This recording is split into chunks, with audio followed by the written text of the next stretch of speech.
I think the best lesson for all of us is to take a white belt mentality.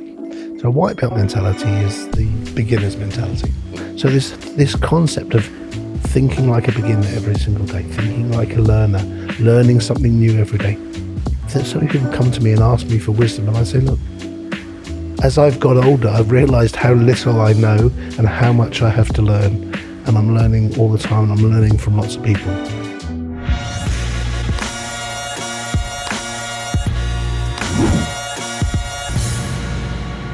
For everyone, just so you know, you are now listening to the All-In CEO. My name is Sanyika The Firestarter Street. I am your host.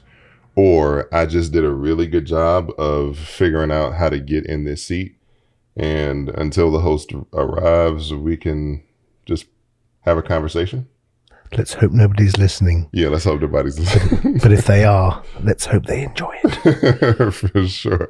Let's hope nobody's listening. Yeah, I like you. I think your voice has a really good character to it. I think your voice it has personality. I think it has depth. And I think that there is if I didn't see you in person, I would listen to your voice and I would hear intonation and nuance and curiosity. Like when you ask a question, I can see what your facial expressions would be by the nature of your voice. I feel like that's the way that I experience your voice. What do you think about that? A bit blown away, actually. You know, where I come from, we all sound like this. So when I come to America and they hear it, I just think it's the accent, but I receive it with gratitude. Thank you for being here. Pleasure. As you know, but many of the people who may be witnessing this, we're coming in live, not live, we're recording on site at White Stallion Ranch in Arizona, U.S., which is in Arizona is a completely different country, by the way. It's a completely different country. Like, what do you think about just Arizona? Like, are you an Arizona guy? I think I'm a Scottsdale guy. I'm up market. I'm an up market guy. I really do like it. I've really enjoyed the experience being out on you say farm or the... Yeah, the ranch. The ranch, sorry, the ranch. I thought that was a dressing.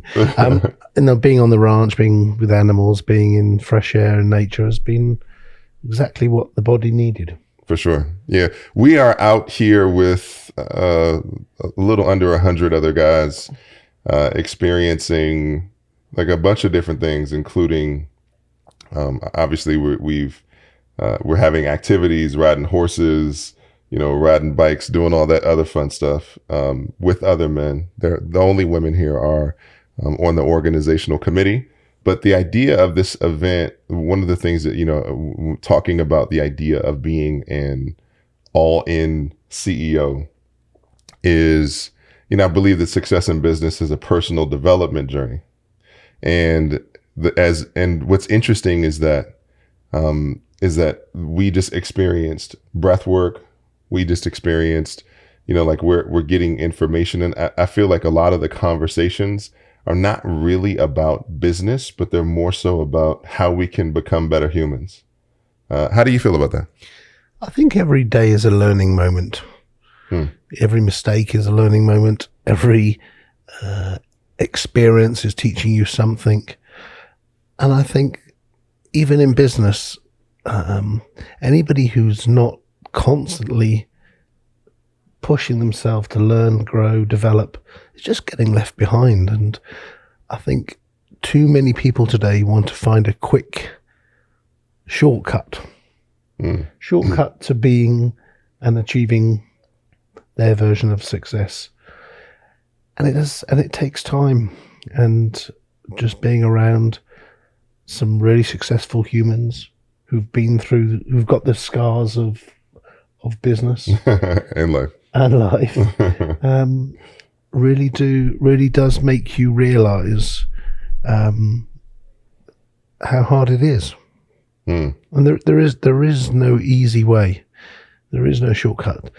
There are so many people making quite a lot of money at a very young age, and when I listen to some of the stories, of people, and including me, who made money at a young age and lost money at a young age.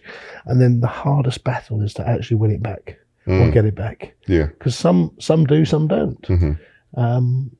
And I think that's an interesting thing to think about. And that's why learning is so important, because if you're not constantly evolving and changing, you're going to get left behind. Yes. I am here definitely in the context of being left behind, but let's talk about you charging ahead. The person that I am interviewing today, for those of you who do not know who he is, the invincible Sir Simon of Leslie. Of Loxley. Simon Leslie, the CEO of Inc. Global, and the reason, would you like to know the reason why I said invincible? All right. So the new name of your book is Equanimity, right? Correct. All right. And what is the definition of equanimity? Staying calm in the face of crisis, I guess. Yes. So for the past 18 months-ish, some things have been happening in the world, right? We've had an interesting time. Yeah, it's been some interesting things. I wasn't sure if I was just dreaming and I'd just woken up and me and you were here. Last time we were here, we were chatting together. We were in Miami, and maybe I just fallen asleep and suddenly we've been transported. Yes, we have definitely been transported. There's been a global pandemic. There has been, I like to call, some people would call it a market, like they believe in market corrections. I believe it's been a referendum to see who has the gusto and the muster and the especially in the business realm. I'm not just talking about like individuals. I'm talking about global corporations, right? So we've seen some of the biggest global corporations go under. Not saying that was strictly only because of the pandemic. They may, many of which have been on the decline. But the idea is that there's been a completely decimation in business, and the players who could not maintain have been wiped out. But you haven't. Why is that? There's a lot of things there to unpack. Go for it. It's been a crisis of communication. It's been a crisis and a transfer of wealth. It's been very much a survival of the fittest. It's taken a lot of weak people, weak corporations, weak businesses, weak-willed human beings, and the ones that have survived, and there are lots that have survived, and there's lots that have thrived. And it was indiscriminate. Now, I want to take you back on a journey to March 2020, because I woke up mid-March and I thought, what the hell am I going to do? This is not a little punch in the face. This was what was happening in your like what was going on? What were the calls you were getting? What were the texts you were getting? What were the emails? What was happening? I mean, if I'm really honest, this all started November 19. Yes. But we ignored it. Yeah. We didn't believe it. Yeah. There was this thing going on in China, and we have businesses in Asia. There's this thing going on, and nobody seemed that bothered. And probably with hindsight, I should have been more aware, because we carried on publishing. We carried on. At that point, we were publishing magazines. We'd just come out the greatest year of our corporation's lives, which had the highest return. And after 26 years in business, to have returns of a startup was impressive. So we've come out of this year. We're in a good place. And then we carry on, and then the rumors and the noises are surfacing, and then we get a phone call saying we're not gonna fly. So this isn't, we've been through everything: 9/11, 2007, 2010, ash clouds. Every one of those crises, travel rebounded within days, if not weeks. In 2000, through the whole of the recession of the late 2000s, didn't stop at all. The prices got cheaper and everybody went on holiday. They had a job, they went on holiday. So it wasn't, we never experienced anything like this before, where planes were grounded. The engines were switched off and parked.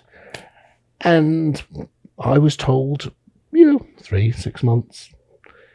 My best critic or Chris information was, 3-4 months, I'll be over.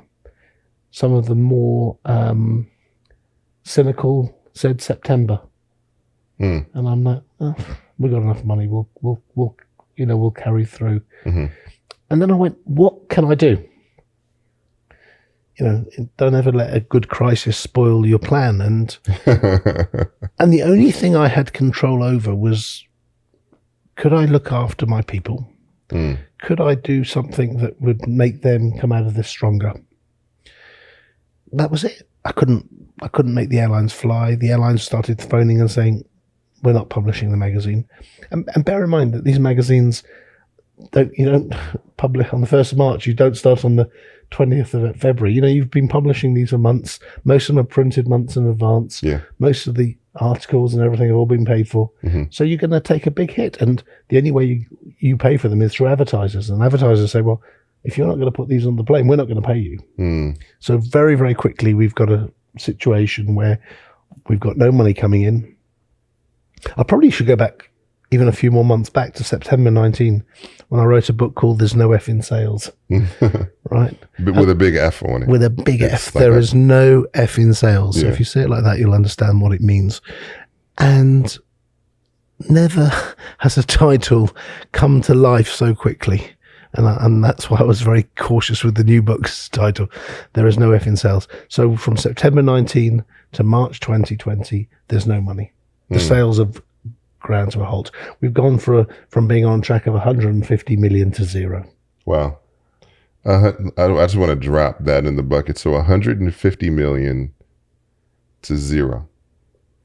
Nada. Nada. Not a penny.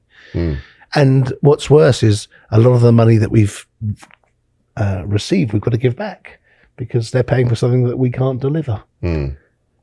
That's March issue, April issues, June issues. Wow. So it's okay. I mean, control it. I've lost. I mean, I've lost like $100, and I was in tears. I was like,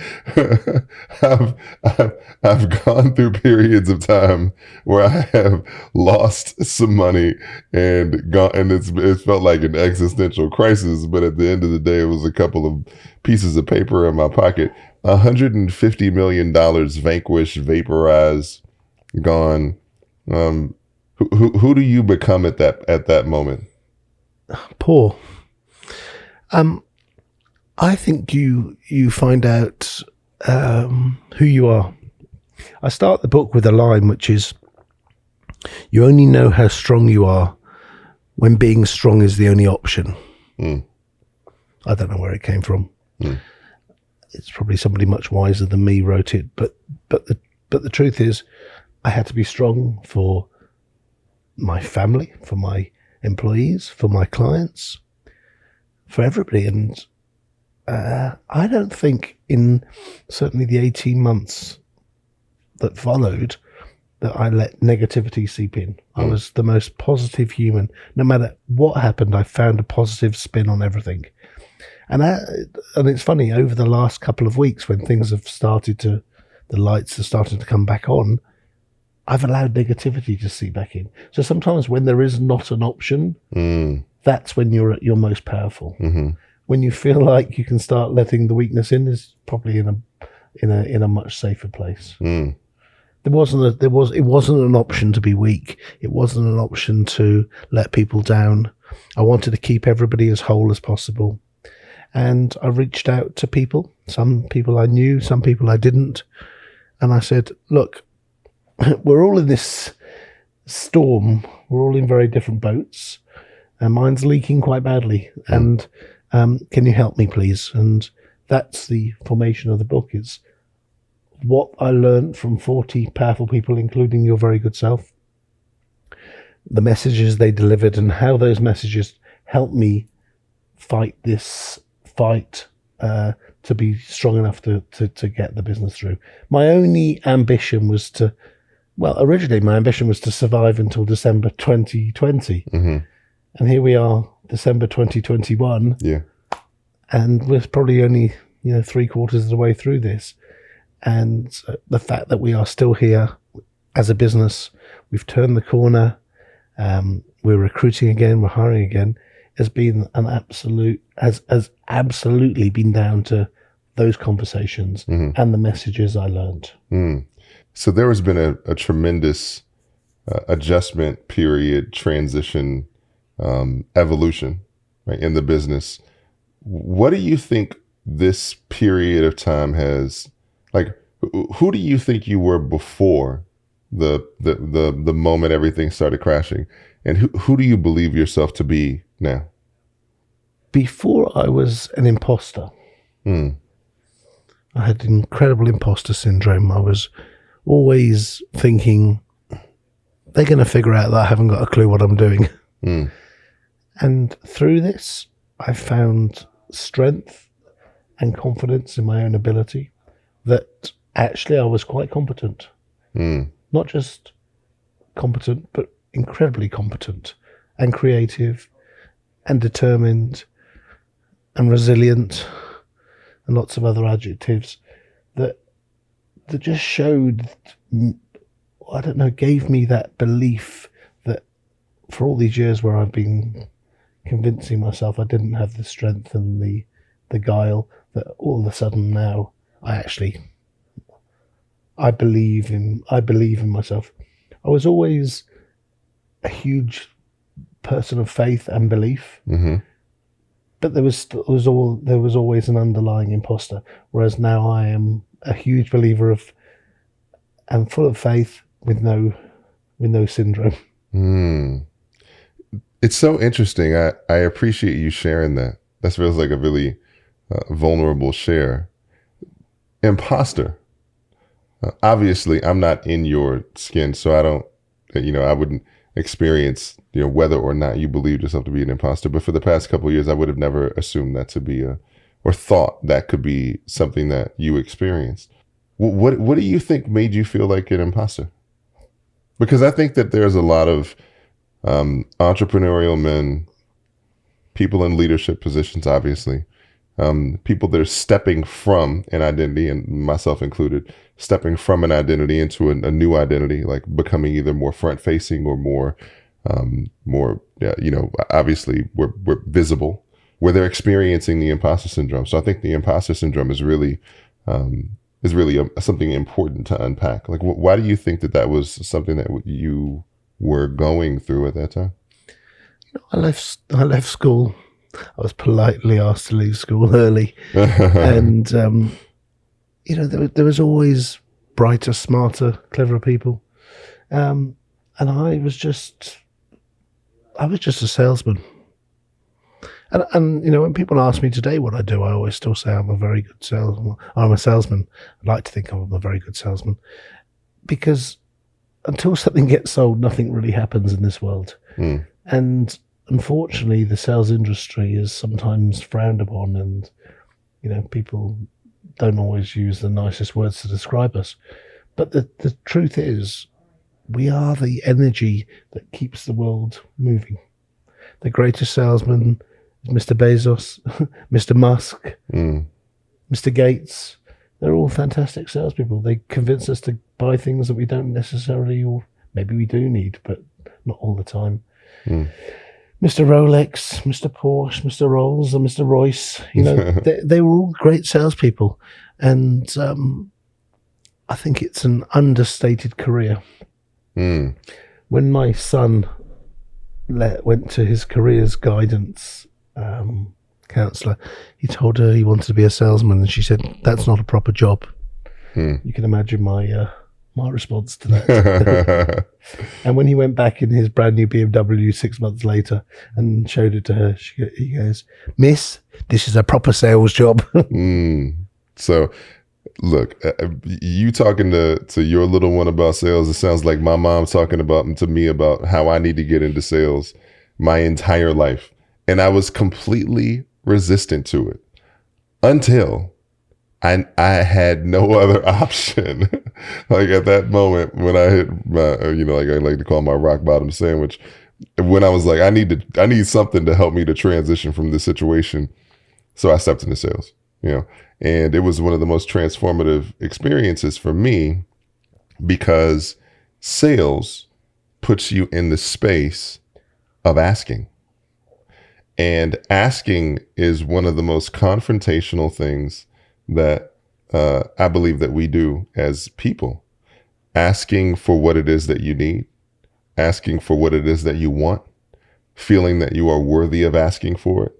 And on the other end of that, I'd love to hear your perspective on just on what sales turns you into. But there's something else about the ability is like to ask and also the willingness to receive, right? I think those two things need to be to accompany each other. How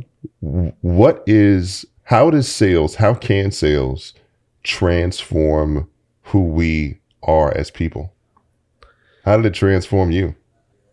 Well, it allowed me to live the life that I could only dream of, and that life I want to give to as many people as I can and have been doing for the last 13 years, to give them adventures, for them to see the world, see the smells, or smell the smells, see the sights, sounds of every corner of this planet. And that's what I've been doing, to use travel, use the escapism of life to help them grow and develop. Because the more cultures you see, the more food you eat, the different experiences you get, that takes you to a whole new level.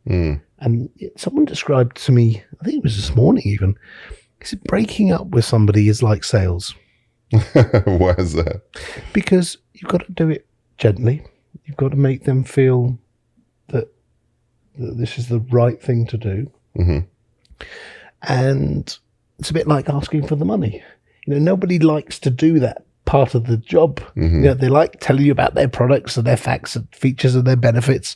And then when it comes to asking for money, well, I'm not very good at that. And it's the same thing as a breakup, right? That's the asking for the money. It's the hardest part of the job. So why is that the hard? Is it that the ask for the money is the hardest part? What makes it hard? It's not in my opinion, but most people, I don't think breaking up is that hard either, because it gets to a point when, we can't give each other what we need.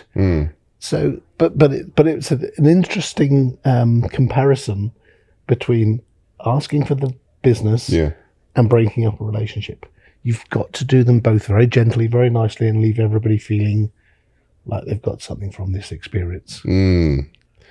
I have a theory on why it is, on why and I love the juxtaposition of asking for money and breaking up with someone, because it does put you at your edge. I have a philosophy on that. Would you like to hear it? Go for it.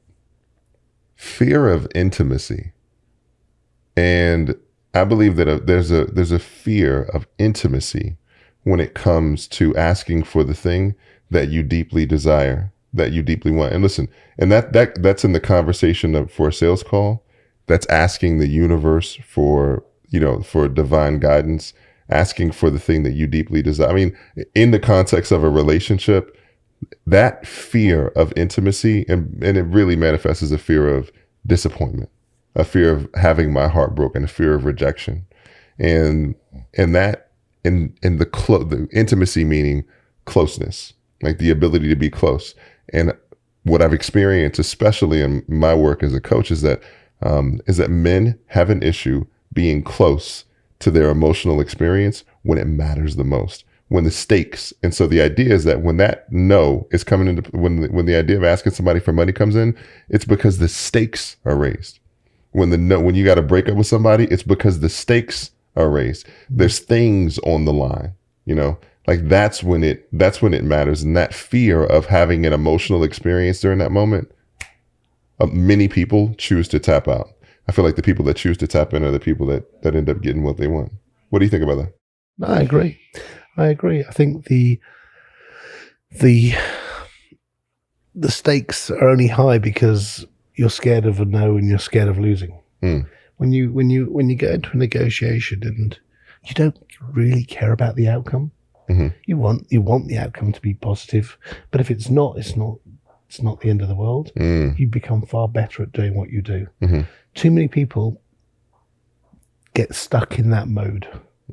They'd rather sit there waiting, hoping, praying that they get a positive yes than either pushing for a no or what's worse than a yes or a no is a maybe. Maybe means nothing. It means maybe I haven't got the courage to say no. Yeah. Because it certainly isn't the courage to say yes. One of the beautiful lines that I will share with you that I think every single person should know and be aware of is, and this came out of one of the talks, was do not try and get a yes.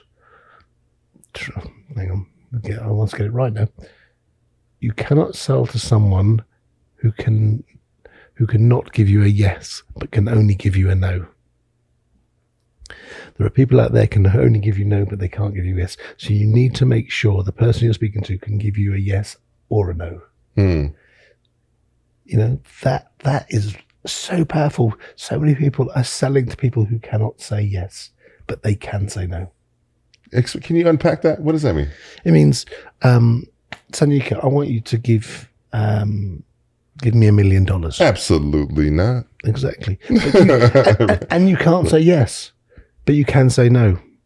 But if I'm asking you for something that you can say yes to, then there's a chance we can get a yes. But if in the negotiation you cannot give me a yes, then I'm talking to the wrong person. If I can't give you a yes, then you're talking to the wrong person. And too many people spend their lives talking to the wrong people. Too far down the food chain, too junior, too self-important. They want to be the decision makers, but they're not. What do you believe? That's a really interesting context in terms of talking to the wrong person. Can I throw something else back at you? Let's unpack that. What if you're having a conversation with someone who can you turn somebody who is who might feel like they're the wrong person? Can you turn somebody into somebody who can make a powerful decision and advocate? Or is it even worth your time? There are always outliers to any theory. Sure. And that's an outlier. There are connectors, there are super connectors, there are people who can influence decisions. I get all that. But unless you've got the right people in the room, you're spending too much energy on the wrong people. And sometimes you have to go through those layers to get to the right person. So I understand that. But fundamentally, you need to understand actually not just who the right person is, but what's the right process. And too many times people are spending too much time not knowing either, and therefore getting frustrated. Why is that? Why would I not know the right process? Because everybody has a different process, and it's part of the learning process of asking the right questions during the presentations, and making sure that you know how they make decisions, why they make decisions. And I think the really interesting thing I learned through this process was, I'm trying to sell you something, but ultimately it really doesn't matter about you. It matters about your customer. Because you're only doing something so you can get the next customer. You can please the next customer, or you can tell your current customers that you've done something special. And I don't think enough attention is put on that. It's always trying to solve your problem. But it's not your problem that's always the problem. The problem is your customer's problem. So if you can help them solve their problems, they will solve your problems, and you will solve mine. It was a fantastic year of learning and thinking about things in a completely different way. And that different way of thinking allowed me to advance. So we got to March, and March I started bringing speakers in. I was one of them. You were the first or second? You were the second, I think. And it was everything from health, well-being. I had a lot of people talking about health because I was conscious that there was a lot of fear at that time. And everybody was worried, what happens if I get it? What happens? What do I do? How do I protect myself? So the first couple of speakers were really linked to how do you protect your immune system? How do you look after yourself? If you get it, what's the best way to get to recover? What is it? What is this thing? Because, the only stats we saw were numbers on the TV of how many people were dying, how many people were getting it every day. We were living in an era of fear. Every headline was negative. Every TV station was just talking about how bad it was in Italy, how bad it was in China, how bad it was getting, and it wasn't, it slowly was coming to our doorstep, but it wasn't here yet. And we were looking at ourselves going, what's this going to mean to us? So the speakers brought just a little bit of comfort to my team. I brought Wim Hof in, and he did breathing exercise with them. With the breath work we've just done now, it's, how powerful that was. And then there was motivational speakers, there were brain trainers, and a lot of it was for me, Whilst it was important for the people, it was for me to be strong. Because I was sitting there taking notes, and I was sitting there absorbing these messages, thinking, okay, how does my playbook work? Because let me tell you something, I've been through every single crisis that I thought business could experience, and here I was with no playbook, with no previous, nothing. Yeah. Never seen anything like this before. What do you do in that experience? So the only thing you can do is look after your people and keep as strong and powerful as you can internally. And I guess invincibles are, you have to stay invincible, otherwise you're going to let everybody down. I was the lighthouse. I was the beacon that they were all looking forward to saying, okay, the light's still on, we're all right. And then what happened was people start to lose confidence. They think your business is never going to come back. Travel is never coming back, because we were locked down. We were all locked in our homes. We went from having 5 offices to having 350 offices. I was like, oh, we've expanded quickly. And we're not paying rent on any of these offices. It's brilliant. And working from home was a whole different world that we'd never experienced before. And the Zoom fatigue, oh my God. And we're still doing it today. I try so hard. If someone says, let's jump on a Zoom, I say, can we not just have a phone call? Can we meet for a coffee? Can we do anything but sit on and stare at a screen at each other? Indeed. And the thing that I hated the most is it doesn't stop you multitasking. You can be on Zoom and smiling at the camera while you move the screen and you're stock trading, you're doing your emails, you're looking at your mobile. It's not a real experience. There really isn't engagement. There were moments where we were all absolutely engaged, but most of the time everybody was doing something else. And you could see, the way people's eyes would move. If you're just sitting listening, why are your eyes moving like this? So it was all these new things that we had to come to terms with. Yeah. And then people started leaving and thinking, look, this business is finished. And there was one comment on Glassdoor, which is, this business will never survive. And I thought, okay, one of these days I'll respond to that one. They keep losing more contracts. And because of the nature of having magazines on planes, and that's dirty and touchy and lots of people touching it, we've got to get rid of those. So that was the first thing that went. We went from 36 clients to 3. Wow. 90%, 95% of our customers went to Wow. And so from 36 clients to 3, what turned the corner? What either deeper philosophy, what shift in the business, what shift in you, the leadership team, like what helped you to turn the corner and to see a new possibility?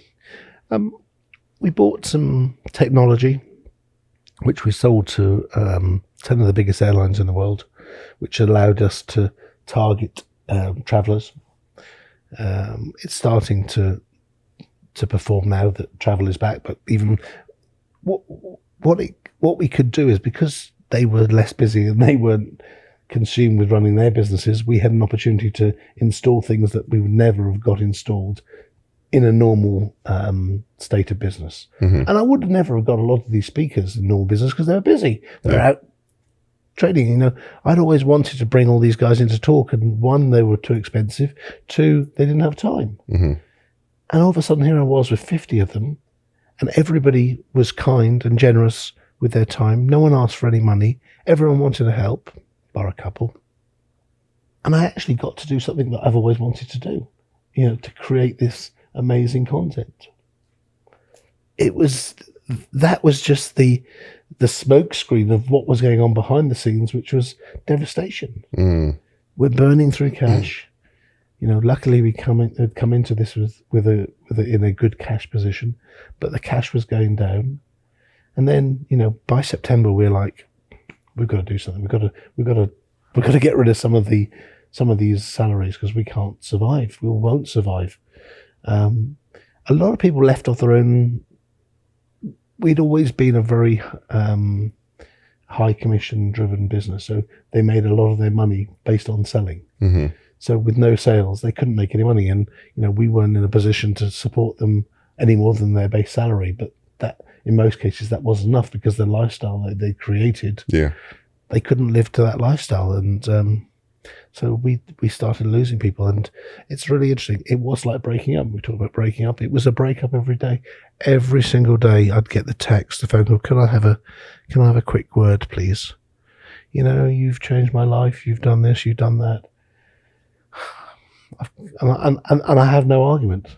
There's nothing I can do to stop them going. And for a while it was heartbreaking because I couldn't deal with this. Most people could deal with a few breakups in their life. I've got 150 of these. Yeah. And at senior levels as well. People who've been with me 12, 15, 20 years, who'd built the business with me, who'd grown the business with me. And they, I'd lost every single one of my middle managers. And most of those I'd coached, I'd recruited, I'd trained, I'd taken around the world. We'd had the most amazing adventure together, and I was literally saying goodbye to them on a daily basis. Wow. And that took a lot of my energy. And so, that definitely is 150 breakups that's the follow-up movie. It's 150 breakups, obviously from 50 first dates. But in equanimity, how does after going through the breakups, after going through the devastation, 150 million to zero, in all of the different gestations associated with the business, what are some of the principles from the book that you've, or the philosophies from the book that can help all of us step into, this next evolution of humanity, so to speak? I think the best lesson for all of us is to take a white belt mentality. White belt mentality. So white belt mentality is the beginner's mentality. You're coming, you're learner. You're a new learner. You're starting at the beginning. Every day, Coach Bert came in and he said to me, remember this, success is a daily process. You lose it at midnight. It goes to zero at midnight. You're just renting it for the day. If you don't turn up tomorrow, that's your success. It's gone. And I thought that was really powerful. So this concept of thinking like a beginner every single day, thinking like a learner, learning something new every day. So many people come to me and ask me for wisdom, and I say, look, as I've got older, I've realized how little I know and how much I have to learn. And I'm learning all the time, and I'm learning from lots of people. I very much would say to you that the mentoring, the coaching, the guides, the people in your life, the people that you find, I found all these people who felt an affinity for me, which I appreciate, who came in and supported me through what will undoubtedly be probably the roughest experience I will ever experience, I hope, and gave me the confidence and support to come out the other end. I bought a business January the 12th, 2021. CNN announced they were closing their network at the airport. That was probably the greatest day in this adventure, because I realized that there was an opportunity for me to take a network we already had at the airport and make it the dominant player. I got 23 no's in the process before I actually never got a yes. Again, talking to somebody who can't give you a yes, because I couldn't get a yes, but I got 23 no's, and the 24th one was, let me go back to the team. And at that point I knew I'd broken through. Most people give up at 5 or 7 no's. Yeah. On the day that I got this, partial affirmative, there's 15 no's in this conversation, and I'd come at it with different angles, different, asking the same question in multiple different ways. Sure. And I remember saying to me, Simon, I've said no. I mean, how much clearer do I have to be? And I said, you don't have to be any clearer. You just have to say yes. And it was, I can see that conversation now. We're on a spider phone in the boardroom, and there were all of us standing around it, and they were like looking at me going, give up. You're not going to get this. And there was so many of those experiences through the last 18 months. My colleagues didn't believe that I would pull things out of the bag. I would achieve things that I achieved. Everybody lost confidence apart from me. I was resilient in a way that I didn't know I had. And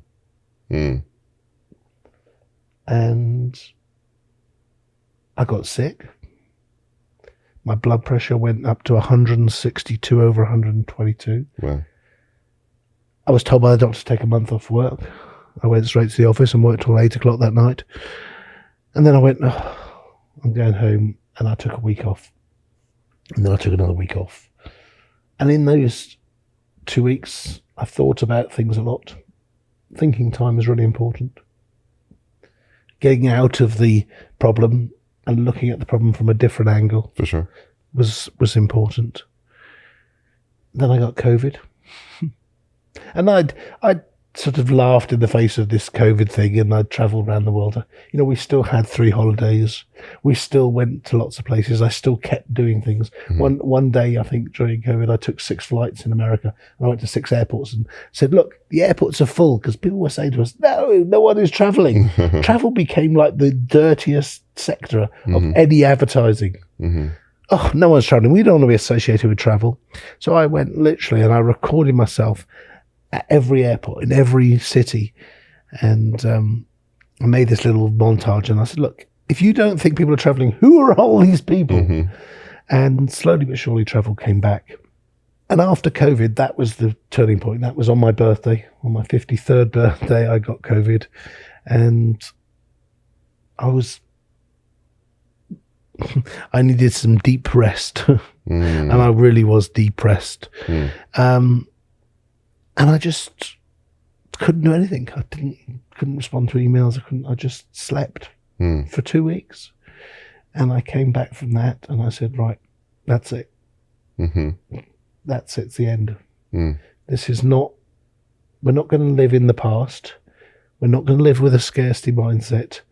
And I had to instill this belief in my team. Because I've got to give them a cause to believe in, and be the leader that they want to trust. But if I didn't believe in myself, if I didn't have that courage and confidence, then how could I expect them to have it? So I went back and I said, right, this is the end of it. And we are now moving forward. Traffic is picking up every single day. Yep. We're starting to see people come back. Everything's opening up. And, as we approach Thanksgiving, we're going to have 50 million people who are going to travel in the US over the next 10 days. 50 million. Wow. It's a population of, some major countries just going through our airport, experiencing some of our media. And I can't wait to share the stuff with them. We built a new studio in the process. I'm going to make some fantastic programs.